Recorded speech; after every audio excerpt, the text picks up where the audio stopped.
मेहनत का फल। Moral stories in Hindi. एक गांव में दो मित्र नकुल और सोहन रहते थे।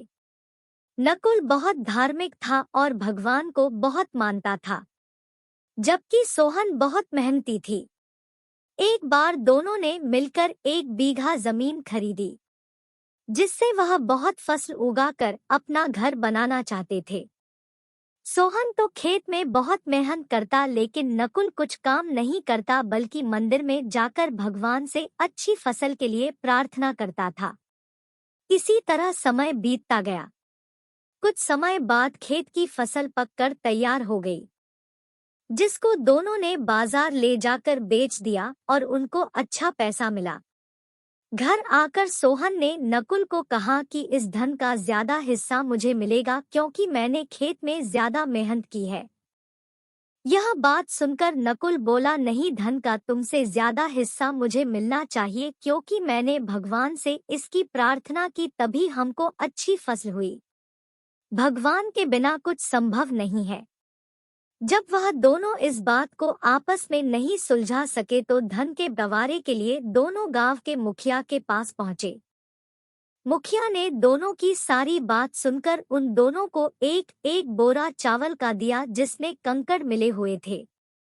मुखिया ने कहा कि कल सुबह तक तुम दोनों को इसमें से चावल और कंकड़ अलग करके लाने हैं, तब मैं निर्णय करूंगा कि इस धन का ज्यादा हिस्सा किसको मिलना चाहिए।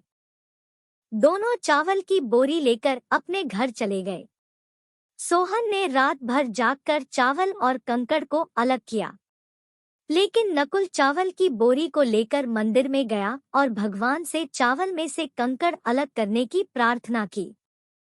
अगले दिन सुबह सोहन जितने चावल और कंकड़ अलग कर सका उसको ले जाकर मुखिया के पास गया, जिसे देखकर मुखिया खुश हुआ।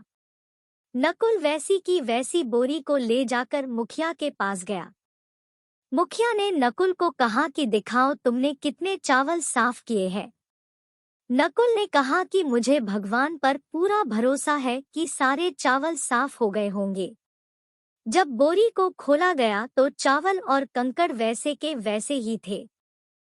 जमींदार ने नकुल को कहा कि भगवान भी तभी सहायता करते हैं जब तुम मेहनत करते हो।